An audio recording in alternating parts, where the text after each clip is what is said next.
If you're enjoying the Heath Geeks Book Club podcast, we'd appreciate if you hit the subscribe button, leave a like, rating, or review, whichever your preferred podcatcher platform allows. This episode is sponsored by Well Balanced Nutrition and 360 Health. Welcome to the Heath Geeks Book Club podcast. Listen in as Kristen Norton and Eleanor Russell review all those great health and wellness books you've been wanting to read or you have read and want to talk about. Here's Kristen and Eleanor. Oh, hey, I am excited about a new read I just finished, and it's called Touch, The Science of Hand, Heart, and Mind, and it's by David J Linden, and he is on the faculty, I think, at Johns Hopkins. Is that right? He is a professor of neuroscience there. Right, yeah, that's pretty impressive, and having read his book and the way he writes, I thought, oh, I would love to be in his classroom. I bet you every class those students take with him, they're just mesmerized and not distracted by digital things at all, because he can take some difficult subject matter, which he does, because it's a lot of neurology in here. Yes, it is. And neurophysics and things like that. But since I love that stuff, that's another reason I like the book. And I thought he could take a learner on a journey and entertain them, because he brings in these stories, and he makes himself so vulnerable in the process that you got to like this guy. I think I would like him as a professor. Mm-hmm. Yeah. I wasn't as big of a fan of the book as you were. Yeah, I understand that. But hey, I would like to be in his class. He seems like a cool dude. Yeah, this book is probably going to get a plus minus from us, because I'm the plus and Kristen's the minus. The idea, though, of why did he write a book on touch? Because we've read a book about the nose. I was going to say, why did we read a book on touch? I think we sought this out just because we like diving into the books about senses. We did the nosedive and then this. Because this was an older book, a 2016, and we typically pick out some of the newer ones. Yeah, that's true. But why did he write the book? Is the main point of the book is not merely to argue that touch is good or even that touch is important. Rather, it's to explain that the particular organization of our body's touch circuits, from skin to nerves to brain, is a weird, complex, and often counterintuitive system, and the specifics of its organization powerfully influence our lives. So, does he say that? Yep, that was Let's what hear he him said. say it. Let's hear him say that. Okay. Yeah, because I want you to get a sense of the voice. What am I trying to tell you here? It's not that touch is good or even that touch is important. Rather, it's that the specifics of our touch experience, from skin to nerves to brain, are weird and strange and counterintuitive, and these strange and counterintuitive facets of touch profoundly affect our human experience and our human society. And there's really no pure touch sensation, which is really interesting, because by the time you get the signals from your receptors that are in your skin, it's blended with all the other ones, and then you get action, expectation, emotion, all blended together before you even know what you got. Right. It's an amazing thing, but he said he doesn't want to tell us that touch is important. I'm going to say it is important. We know that it's important. We've read books about the good life, and they talk about isolation. And one of the things that happens in isolation is people do not get touched. And the evidence that he uses, or at least an example to make his point, is the orphanages in Romania. Yeah. In the 1970s. Yeah, They were horrible. completely understaffed. So all of these babies went without touch and being held and no caress whatsoever. And they found that to be detrimental. And so he says, if you ask somebody, if you had to lose a sense, which one would you give up? And most people say, I would give up touch, because I don't want to lose smell, hearing, or sight, taste, but I'll give up touch. And he says, wrong answer. Touch is so important. And it's so underappreciated that what it's doing for us and just the human experience, as he says. And that's why he wrote the book. But he didn't want to say it was important. I'm saying you should say it's important. You should, yeah. So which one would he give up then? Well, he gives Helen Keller as an example, because she didn't have any of them except touch. And look at the wonderful life she created for herself. So, it's not a happy choice. There is no happy choice. But he says you can survive if you have touch. You cannot survive if you don't. Right. Well, in fact, what they found from those babies in that orphanage is that they had cognitive delays, underdeveloped GI systems, their growth was stunted. And then I think it was probably in later research that they found that can be reversed up to a point. Mm-hmm. So if you then give that baby attention under the age of 2, then things can start working again. But if it's past the age of 2, those things are going to be problematic forever. Yeah. Therapy. They need therapy. Is the only thing they'll have to look forward to after that. Right. And thank goodness for those hardworking therapists that will partner with you and help you through that. But yeah, it's so important. And he says not just in childhood development, though. Adults, like you said, in the pandemic, that was the hardest thing. You were out there hugging trees. I was, and I took my grandson to say, "Go hug a tree." Yeah, we second best feel thing something. We can do. We want to feel something. Wasn't really satisfying. It wasn't the same. That's just our hippie grandmother. Don't worry about that. She's got a guitar on her back, flowers in her hair. Yeah, barefoot. Yep, she's grounding. She read this she's book earthing. called Forest Bathing. Yes, I did. Yeah. All right, but anyway, let's get back to this book. He organized this book well too. He talks about the social organ, and if you think about what we're looking over here at Tim, and we're so appreciative of Tim, and he lets us pick on him whenever we want to. Oh yeah. So we're talking about hairy skin and non-hairy skin. But, and that's something you need to appreciate. We have eyebrows, beards, hair on the top of our heads, etc. So he takes all that up and talks about the differences of the sensory receptors and distribution in these different parts of our skin, which I find very interesting. And then a big, long part about specialized nerve endings that I could have skipped. Oh no! You gotta stay there. And he shows you the cross sections of them, and he shows you how many little fibers are in there, and The health geek in Eleanor was really excited about how many of them are myelinated and not.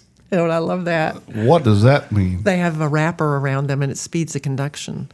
And so the slower fibers are free nerve. They don't have the myelination. So when you're getting the signals in, they're coming at different speeds. They're coming fast, slow, and your brain's, picking up on them. But not just your brain. We could talk about the ventral tegmentum, the nucleus accumbens, the dorsal striatum, the amygdala, cerebellum, blah, blah, blah. And you all have just gone to sleep on me. Darn it.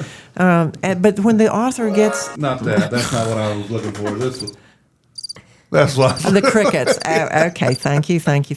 But when the author is writing this and he realizes he's gone a little off the board there, he comes in with a really fun story and pulls you back in by the way, this is what happened to this person or that person. And then he goes back and starts talking about the TRPVs and the TRPV8s and the ones and twos. All these little receptors have numbers on them. But Tim, the chili pepper thing and the cool mint, these are important to know because you have a palate, right? Right.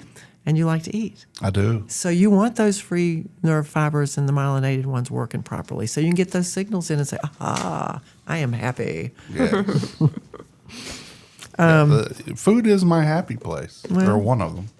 No, that's another story because I have something to share with you on that too. I had a marvelous meal last night. Excellent. All right, so the idea of pain and emotion, itchy and scratchy, illusion and transcendence. His table of contents is really, it kind of grabbed me, and I said, this is an interesting way to talk about touch. So I flipped the pages and liked the book. I flipped the pages. All right. But I did get some fun takeaways to share. So one of that being, we talked about how touch is important in that orphanage study, but he points out that we didn't always know that. Mm-hmm. And this was fascinating for me enough to write it down that... See, she did like the book. In the 1920s, this guy by the name of John B. Watson wrote a book called The Psychological Care of Infant and Child. And this was a popular book. Now, it sold 100,000 copies within the first couple months of its release. And he was telling parents to not touch their children. You can maybe pat them on the head if they did a good job. Children should be seen and not heard. Well, I don't know if that was the same thing, but that definitely was something that we heard from time to time. And that, well, John Watson believed that we should treat children like adults.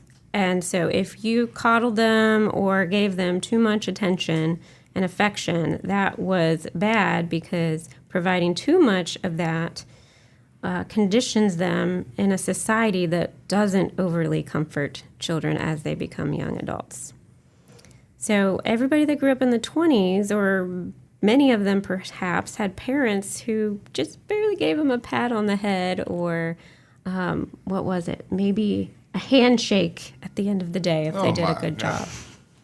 I can't even imagine. So these are the parents of baby boomers. Yeah, I was going to say, I was wondering if my parents, I don't know that I've ever asked my parents if they were held or whatever, but they were in that age that you just described, and I would say probably, knowing them as adults, that could be true. They were not very demonstrative. So they were wonderful parents, though. Right. Yeah. But that just, to me, exemplifies how important touch is and how it can change even just your childhood.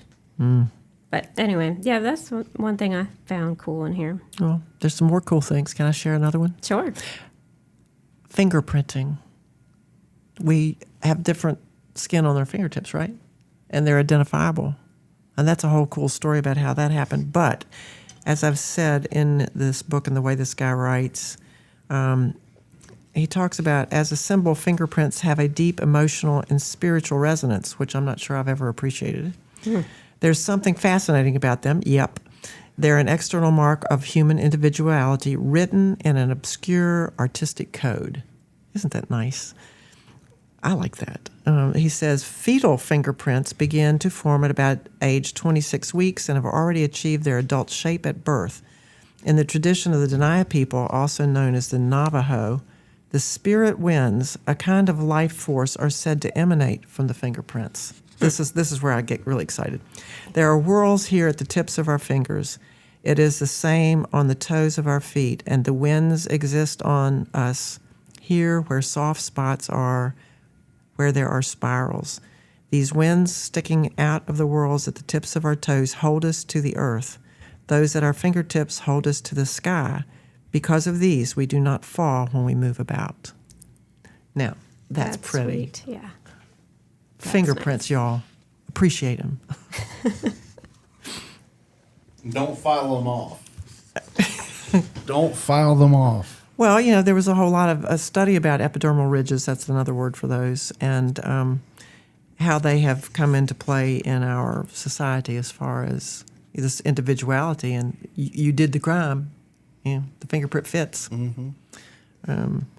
What do you think of the Berkeley study on the NBA teams? I was going to say, that's kind of cool, too. The what do you call that chest bump thing they do? Chest bump. Oh, okay. And the fanny hit, boom, boom.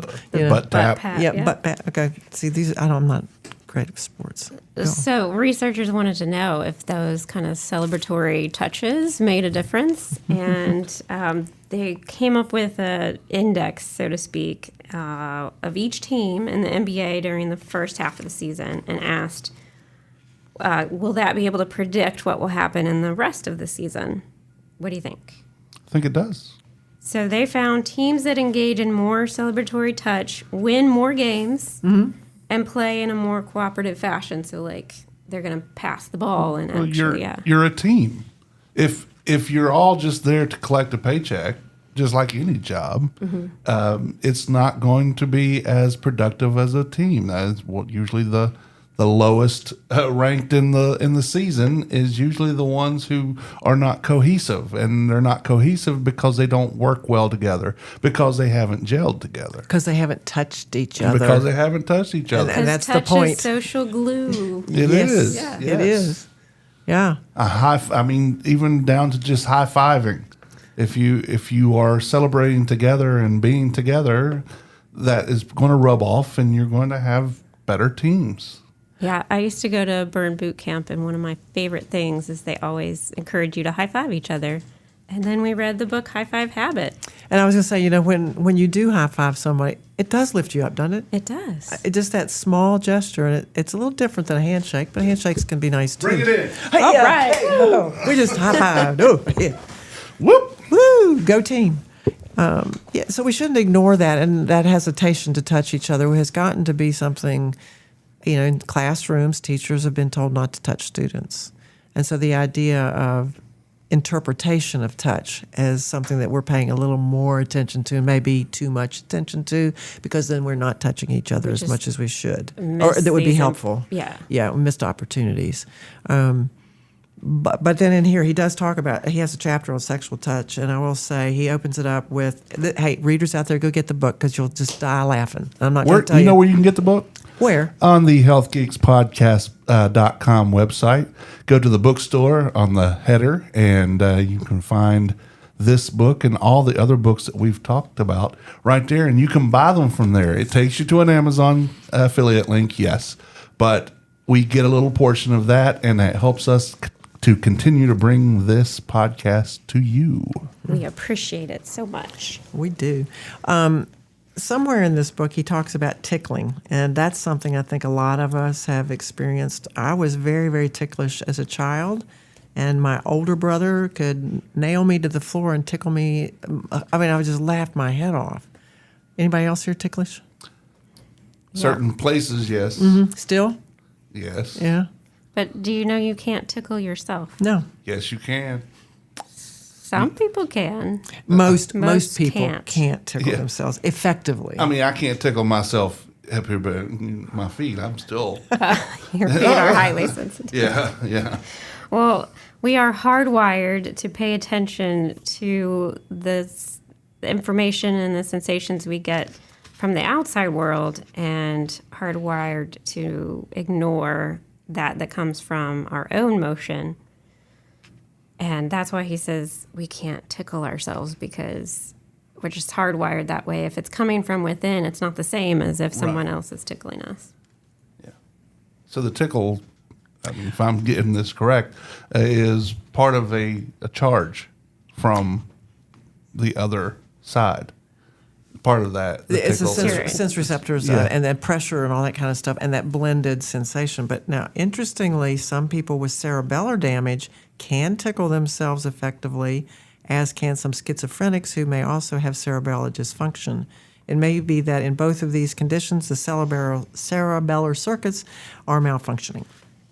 So that's probably a diagnostic thing you could use in, tickling. Interesting. And did you just read about the hopping thing where you tap your arm and it's like you tap it here and you tap it here, and it's called the rabbit hop?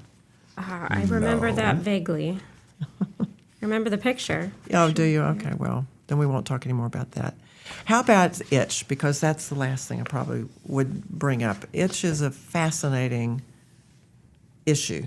And I got a spider bite not too long ago, and I folded my arm and it bit me twice. Ouch. And so that venom was in there. So one of the itch things is when you get a swelling, and toxins, it can activate that receptor, and then you get this thing, itch. Okay, what am I going to do? Scratch, right? And so you scratch. Well, there's this poor woman who's do you remember the woman with shingles? And she scratched her forehead all the way through the bone to the brain. Yeah, it was an amazing story that they talk in here that can happen to. If you can't resolve that itch, it's awful. And itch is a common presenting factor in the medical world. People will come in because of itching.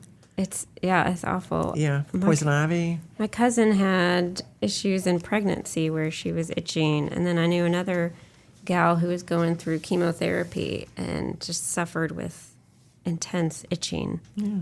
It's not a fun thing.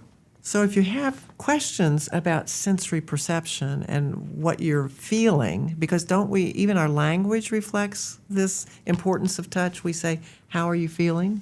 And that's directly and that related. Touched me. Yes, Yeah. it did. It touched me. I was so touched. So even our language knows how important touch is. I want to thank David Linden for writing this book. I thought it was a very good discourse on a fascinating part of our world and life. Well, he says there is no sensation without emotion. I thought that was a cool takeaway. So all of our touch sensations go to our brain, and then there's 2 separate places that we process them, if I'm getting that right. So the somatic sensory factory, where you... Cortex, thank you. Where you take in the facts, like where am I being touched, in what fashion, and what is the intensity. And then, was it the posterior insula? Yeah. Oh, yeah. That's an interesting place. Yes. So that's what gives the different touches their emotional tone. And are they working separately? So like one can be off base, and then that's obviously like something pathologically going on. But then you might not be able to react if something's hurting you. I don't know. It's just neat because they have to be processed through those 2 different things, right? You know where, and then like the emotion that surrounds it. Yeah, and that insular cortex is really funny because it's buried. The cortex means the outside, and the gray matter's on the outside in the brain. But there's some enfoldings in the temporal region near your ears. It folds in, and that surface area is covered with the temporal lobe. And they look in there and say, well, there's the insula, and then they moved on. But they have more recently determined what it's doing. Okay. So I found that interesting in here, Yeah. too, because I was not as aware of what we've determined how important the insula is. It's a location. And if you have a stroke or a blood supply cut off to different parts of the brain, then you see these deficits in patients. And that's why mapping the brain and knowing what are these pieces of it doing are important, because you want to keep a healthy brain, right? Mm-hmm. Well, shall we let Conceivably. David Linden summarize? Mm-hmm. Let's play that clip. So we like to think that we're driving the bus. And by that I mean we like to believe that we can take in reliable information through our senses about the outside world, and if necessary, make entirely rational, non-emotional decisions about that. Bullshit. It's not true. Our senses are not designed to give us the most accurate representation of the outside world. Rather, they mess with the data. They emphasize some things and they diminish others. And by the time you're first aware of it, that sensory information has already been blended with your emotional state, and it's been blended with expectations. And I'm both talking about your own personal expectations that you have accrued through your individual life experience, as well as the genetic expectations that you have accrued through your DNA through hominin evolution. And your brain serves it all up to you as real. Thank you. So, Serves it up to you as real. As You're real. like, what is reality? Oh my gosh, here we go. We have another. We'll have to get back on another episode and talk about that yeah, one. that's food for thought on touch. And I might even think of a few more things in another episode. When we chit chat, I might have a few more comments. Well, until then, I am Kristen Norton, one of the 3 registered dietitians at Well Balanced Nutrition, where we offer nutrition and wellness coaching online. We would love for you to visit our website and check out some of our great resources there at wellbalancednutrition.com. And I'm Eleanor at 360health4u.com. And I like to help people make purchasing decisions. There's a lot of complications out there, and buying products that help you maintain or protect your health is my interest. Eleanor Russell, 360health4u.com. See ya. Bye.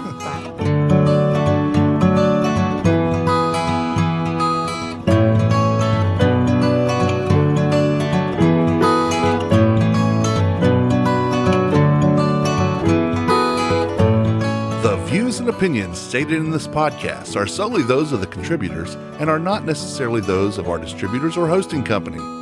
This podcast is copyrighted, and no part can be reproduced without the expressed written consent of Kristen and Eleanor.